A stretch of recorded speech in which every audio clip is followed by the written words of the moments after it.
Good morning, everyone. Mayor Chris Jensen here on Monday morning, August 2nd. Kristen Boyce, I can't believe it's already August already. Where did the time go? Where did the time go? I keep thinking back how long ago we started this conversation, and what seemed like a very blip in the radar novel conversation has turned into a long dialogue around mental health. So I just say that because I appreciate my good friend Kristen Boyce, the owner of Pathways to Healing, for giving her time to join us again for another Mental Health Monday edition. So Kristen, welcome. Thank you for having me, and happy belated birthday. Thank you. I turned the big 3-7 on Saturday. So I had a great time with the family, spent time outside. I got to go to the pool yesterday. The kids are ready to get one last swim in before the official start of back to school here in Noblesville. That was this morning. I know we have viewers from all over the country who are probably starting at different times. Back here in Indiana, a lot of folks are going back to school here at the beginning of August. So we're going to touch a little bit on that, Kristen, because there's a lot of emotions. I don't know about your household, but I had a fifth grader this morning who was very concerned about his hair. And I had a kindergartner who had already made one dress change before heading out the door at 7 a.m. So we went with the cheetah pants route instead of the dress because we had gym this morning. So we had a lot of things going on, and then two others on their way too. And I applaud all the school systems who are working so hard and getting their plans ready. And there's a lot that goes into that, but there's a lot of emotions that parents and grandparents and guardians and kids feel about that. So, but we'll get into that a little bit later. Before we get into anything, we want to do something that I love to do, which is some square breathing, and I'll let Kristen take us through that exercise. Thank you so much. Yes, lots of emotions today. So the first thing I invite everybody into is put your feet on the floor. You can do this standing up, sitting down, wherever you are. This is a strategy I recommend using as we're going through this transition with school and back to school. Staff can use it, parents, teachers, kids, everybody. I invite you into doing this deep breathing. So feet on the floor. We're going to inhale for 4 through your nose, hold for 4, and exhale slowly out your mouth for 8, like you're slowly breathing through a straw. So let's do 2 breaths together to practice. So feet on the floor, pressing into those feet, a big deep belly breath inhale. Hold and slow release. Exhale out your mouth.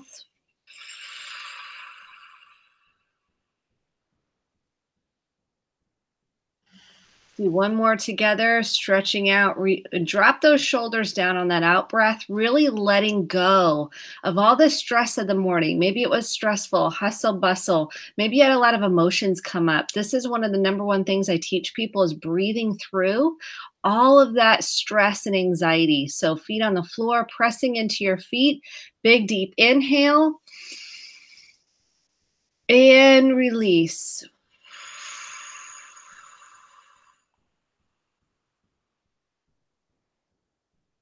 Almost like you're letting all that air out of the balloon, all that tension that has built up over the morning.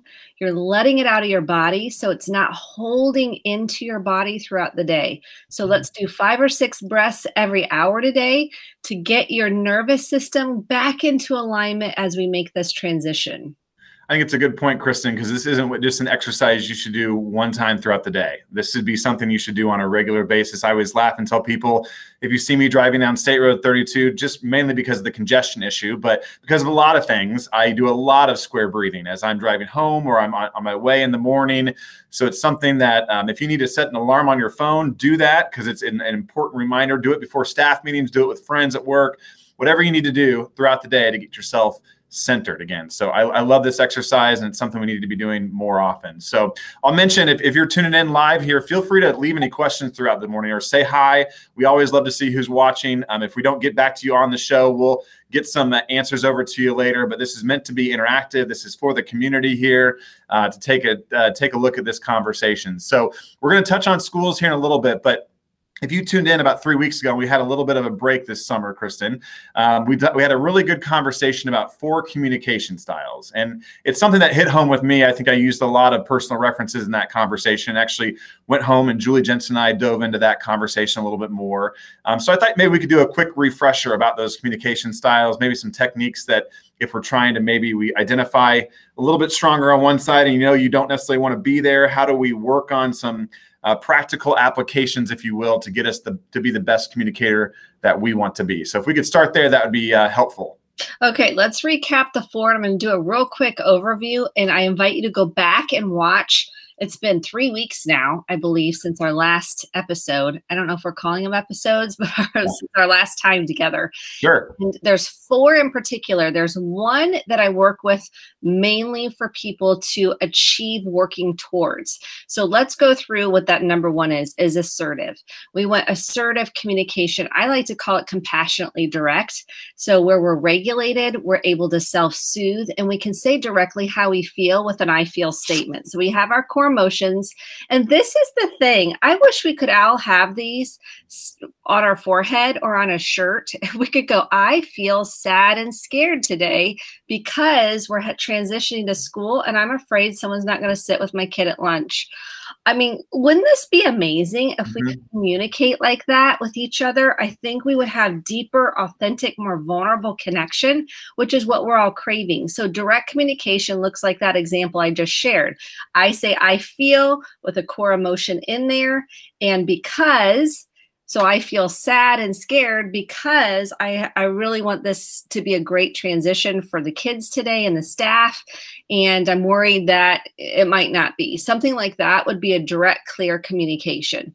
Passive aggressive would look like I'm not really saying how I feel. I'm kind of bearing, I'm suppressing, I'm dancing around. I might be huffing and puffing, slamming things down, not really saying how I feel. And I might make some comment like someone didn't put their dishes in the sink today.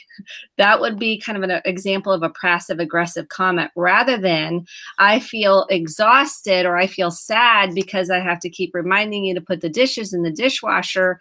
Could you please do that by 5 o'clock today? Put the dishes in the dishwasher. That's more clear. That's more direct. I'm owning how I feel. I'm not projecting how I feel.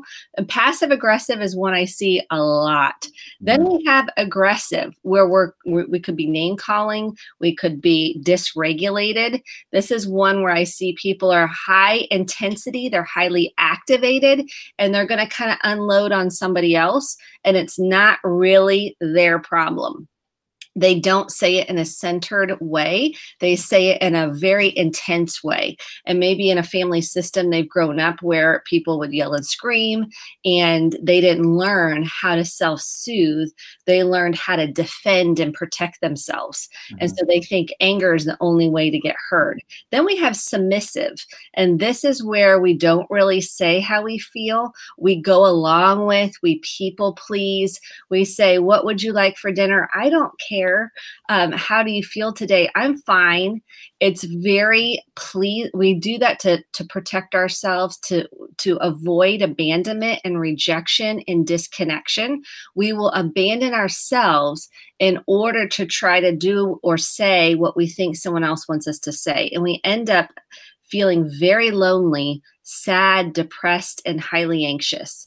So we really want to deconstruct the origins of where that type of communication style came into play. We all can do all 4 of them. So I want to make sure that's clear. Like we're not getting an A+ score here because we all. So you've made the comments about the dishes before is basically what you're saying.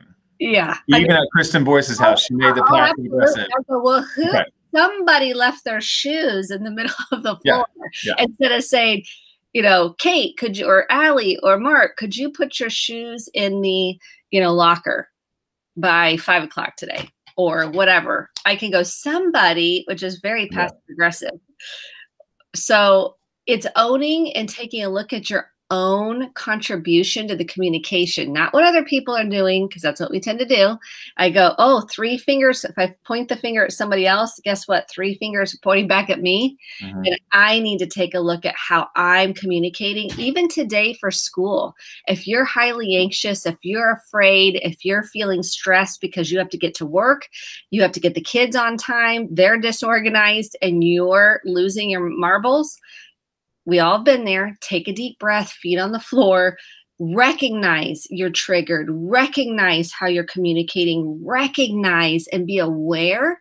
That's the first step. If I'm unconsciously, let's say I flip my lid with our little brain model, right? This is a regulated brain.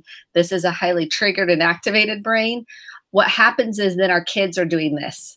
and we're all stressed, and it's a very highly anxious environment.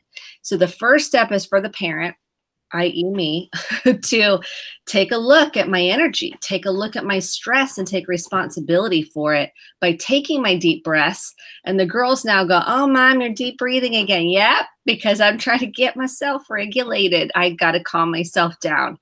I feel anxious. I feel afraid. So I have to take responsibility for that. That's the whole key with communication, because we can spend a lot of time blaming and shaming someone else and not really taking a look at my contribution to the family dynamic or the relationship. Well, let's pivot on that, because you brought out some great school examples there. And I think that parlays well into, a lot of kids are going back to school across the country. There's still a lot of anxiety, questions. There's debates about what's being worn at schools, what's not being worn at schools. There's also kind of some resurgence of some COVID issues across the country. So there's a lot of questions out there, which is life in general. But then you have your kids that are trying to go back to school to have as much of a normal experience as possible. So as parents transition to that today, if you talk about owning your own communication style, but I don't know about you, but sometimes when I ask my oldest son, CJ, for example, how are you? Fine. How is your day today? Fine. So how do we kind of work with if I'm a parent or a grandparent or a guardian, and I think that I'm a pretty good communicator, but I'm trying to communicate with my kids about how they're feeling about going back to school. Could you maybe give us some tips on how to manage that? Yeah, the first thing is, if you're highly activated, they're not going to want to open up. So I always notice my energy first. Like, am I coming from what feels like to them interrogation? They're not going to open up. When I soften and I say, there's a lot of emotions whenever there's a transition, I normalize. Sometimes we feel afraid, and I can remember when I went back to school for the first day, that kind of butterfly in my stomach, feeling like, well, who am I going to sit with at lunch? And am I going to have friends in my class? And are people going to like me and accept me? And we're still trying to, go through all of those internal feelings of, am I good enough? Will I belong? Will people accept me for who I am? That is huge for all of our kids right now. Even as parents, we feel like that. Am I going to be liked? Are my kids going to be liked? And we have to first recognize your own emotions. Take a deep breath, soften your voice, look at them with loving eyes, and normalize that it's normal to have different feelings. It's normal to be nervous. It's normal to be afraid. It's normal to be excited. It's normal to have some grief that summer's over and you might feel sad. So there might feel some relief and excitement to go back. There's a whole mixture. It's like a ball of yarn of emotion. And I normalize that repeatedly. So I say it's okay to have all these different feelings. And when we talk like that on a regular basis and they can start naming the emotion, again, we kind of really work on us saying, I feel, sad, I feel scared. We start naming them. We can name it to tame it. So one of the things is when we start normalizing and use this as a language in our family system, then it becomes more normal to name it. It's pretty typical for kids to go, how was school? Fine, right? Like you said, what did you do? Nothing. And you're like, okay, this is going well. Yeah. And I'll say, here's what I say to that. I say, there's a lot of feelings that can come up throughout the day. And I am totally available if you want to talk about or process anything. And then lo and behold, and I'll stop asking questions. And then typically before bedtime, maybe at dinner, they'll say, yeah, I felt really sad because at gym, no one picked me as a partner. And I felt really afraid. I felt sad and I felt stupid. I was so embarrassed. And I go, oh man, now I'm going to mirror back what I heard. So their brain goes, oh, they get me and they understand. So I'll say, oh, you felt really, stupid and you felt embarrassed. I'm going to use their words, and sad because no one picked you for a partner in gym class. Yeah. And I was, now they might be feeling, and I'm like, good. We don't want to rescue them from that. So what I find is parents, if the child starts crying, they go, well, at least you have, somebody at lunch to sit with. And we start trying to make them feel better. And we stunt their processing. And so if they start crying, good, we're letting it out now. We can say, yeah, it's okay to let it out. It makes sense. That's really hard when that happens. Tell me more about it. Oh, that to help me kind of paint the picture of what that was like for you. Help me understand what that might have been like for you. These are questions that create a safe environment. When you say it's normal to have all these different kinds of emotions, it's okay. And we don't fix, rescue, or save them out of those feelings. We let them process those emotions. Then they start feeling better. And then they want to talk to us more often. It takes a while and then sometimes they don't. And they'll say, like last night, at dinner, I'm going, how are you feeling about school? I don't feel like talking about it. And I said, okay, if you want to talk about it, let me know. I'm totally available. And I stopped because because I wanted to know, like, give me like, what's going on for you? And they had the freedom to say, hey, I don't want to talk about it right now. And I said, okay, let me know if you do want to talk. I'm totally available to hear what that's like. So this morning, guess what? They start talking. I feel nervous and excited and a little afraid, and we just start processing, and I just let them talk, and I go, oh, that makes so much sense. That's the first day jitters, that kind of thing. So even when a kid identifies that they don't want to talk about it, you're saying that's really a win, that they're able to at least identify and communicate how they feel in that moment. Yes, and saying that's okay. I'm available when you do want to talk. That's a key part of that. So we don't just not bring it up again. I'm waiting though. I'm giving them some space and then let them bring it up, knowing that I'm a safe place to come to when they're available. And so I'm having to manage myself when they're like, yeah, I just don't want to talk about it right now. I'm tired. I'm like, well, let's get it out. Let's talk about it. Let's get on the table. And I have to take a deep breath and go, okay, just when you're ready, I'm available.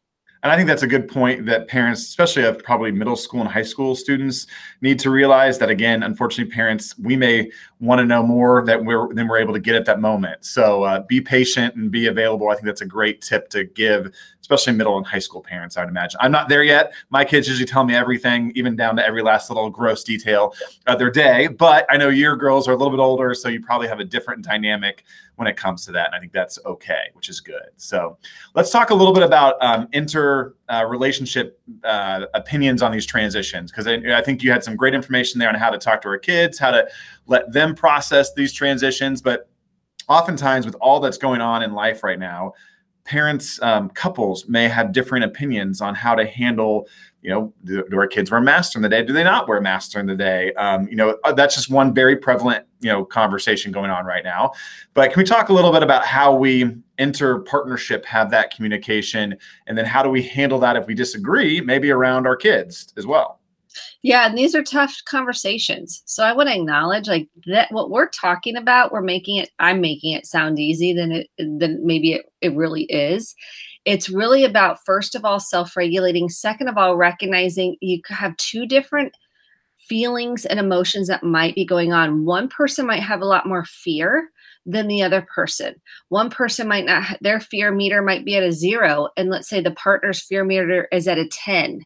So we have to go, how afraid are you? Like, what's underneath it? When we can get to the core emotions and not get to the outcome, we're going to be headed in the right direction. So if I can say, I feel scared because I'm afraid of the kids getting sick and I'm just wanting to protect them, now we can go from there rather than the outcome based. Like the actionable stuff, like I want them to wear masks. Okay, well, that's jumping to what we want the outcome to be rather than going to the deeper conversation. And I think that's really important. So that might say, I feel really scared because I lost, Susie to COVID, and that's still such a loss for me. And I'm scared. I'm grieving that, and it's still there. And so I'm still having some fear around that. That's a much deeper conversation. And then I invite the partner to mirror back. And again, it's like holding a mirror up. It's not for the partner. It's for the person to go deeper within themselves. So then the person would say, you're feeling really scared and you're still grieving over the loss of Susie because of COVID. And this is kind of bringing up a lot of feelings of fear and grief for you. And the person go, yeah, they might start feeling. What happens is we're having deeper conversation and naming it rather than dancing around it and arguing about outcome. Now, you still might disagree.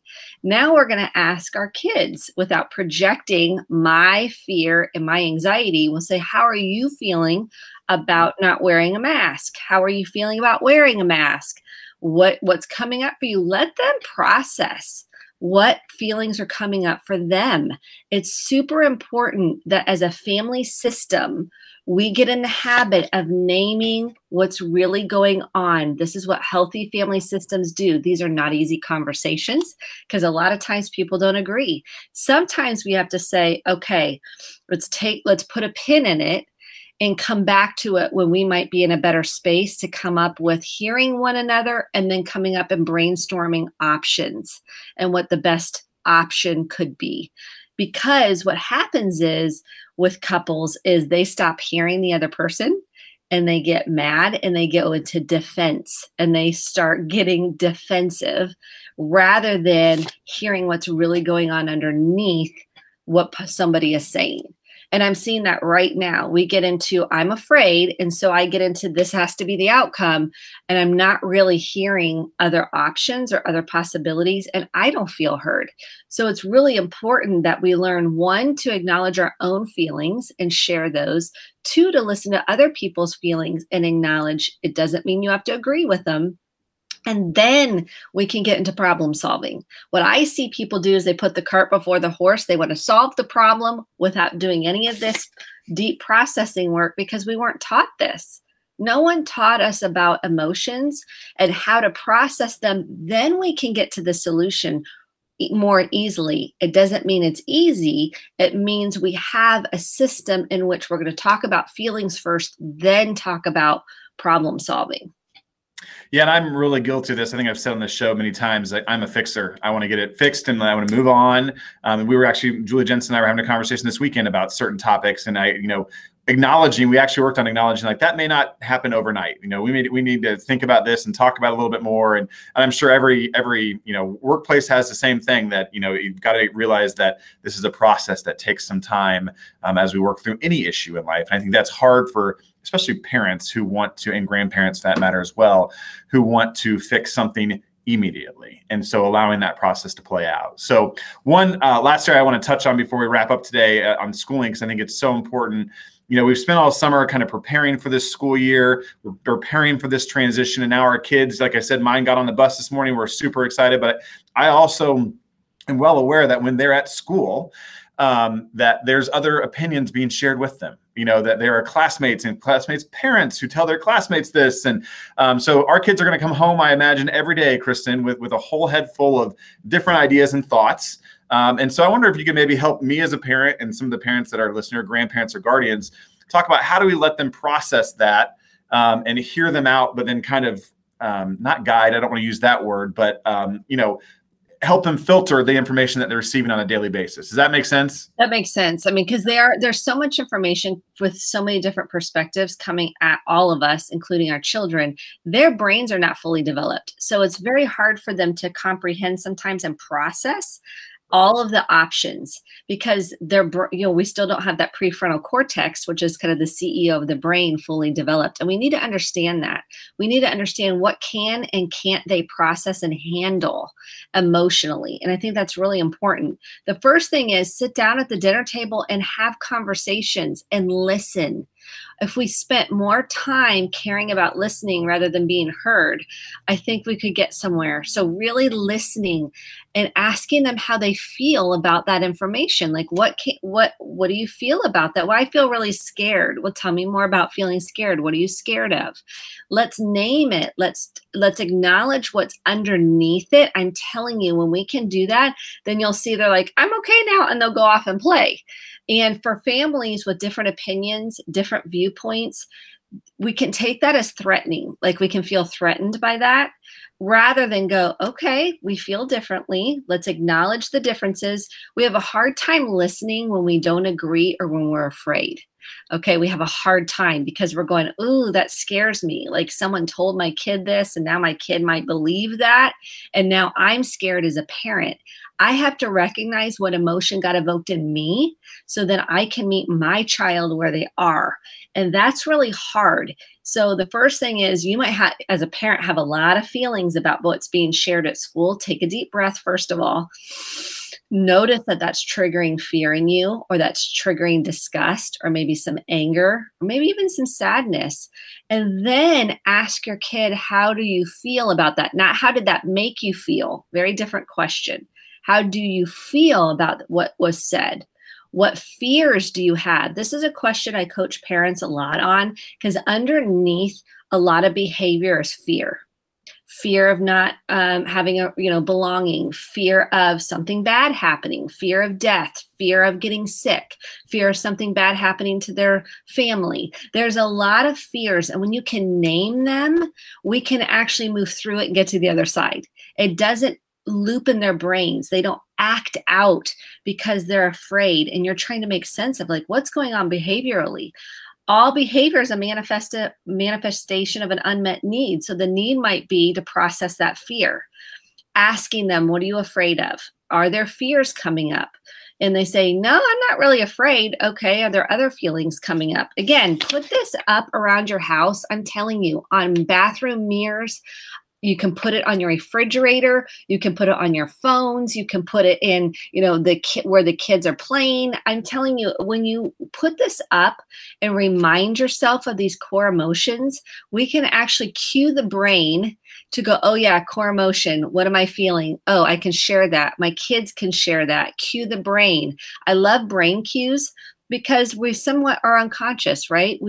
This was not taught to us as children typically. And so it doesn't come naturally to go, oh, what am I feeling? We're more on outcome based. And right now there's a lot of uncertainty, and their transitions can be bumpy. And I want to acknowledge that. I know we're almost out of time. It's important to watch your expectations. We want our kids to have a great day at school. We want the grandkids to love it. We want our kids to enjoy it. And they may not. They're going to have rough days. They're going to have hard days. They're going to have moments of sadness. They're going to have moments of fear. And it's okay. It's normal. So we don't want to jump on the train of going, oh my gosh, they're sad and now they hate school. We want to go, okay, this is normal. This is normal. Transitions have multiple feelings and a lot of grief sometimes, combined with excitement and some relief. So know that this is going to be a journey, and the more the ability you are to self-soothe, the better you are to able to meet their needs. Yeah. Well, that's awesome. Well, I will end this part by saying I am excited today because I loved seeing my kids excited about getting on the bus. But I also acknowledge that not everyone's kids felt that way, or how they may not feel. But that's where I stand personally today, Kristen. So I have loved this conversation. I've loved the conversation around communication styles. I'm excited to sit around and ask my kids tonight how they felt. And so I just appreciate, again, you having us, you being on today and walking us through this exercise. Before we go, though, if someone's watching today or watching later on the broadcast and they need help, they're struggling, they're dealing with issues on their own that they feel that they are alone in, where can they turn for some help? The first thing I want to say is, please call and ask for help. So there's nothing more important than getting support you need. 1-800-273-TALK if you're having any kind of suicidal ideation, suicidal thoughts. 1-800-273-TALK. Here locally, we have Prevail if you're going through any domestic violence, emotional abuse. They do have a 24-hour hotline, 317-776. 3472. And we also have, if you're any place in the country, you're a local emergency room, please know you can call 911 at any time. You matter, you're important, you're enough. And I know the lies of shame want to tell you something different. And we are here to tell you, you are worth it and you matter. And we want you to be here. Yeah. And again, you matter. And we're looking forward to being back with you here in a couple of weeks. Just a quick note, if you are a Noblesville resident, we are still we have a community-wide survey that the Mental Health Coalition is still working on. It's available at cityofnoblesville.org. So take a moment, let us know your thoughts. We want to get a good baseline here for where the community is at so we can continue this conversation in a meaningful way around mental health. So Kristen Boyce, you're awesome. Everybody stay safe, and we'll be back here in 2 weeks to continue this conversation on another edition of Mental Health Monday. Thanks, Kristen. Thank you, Mayor Jensen.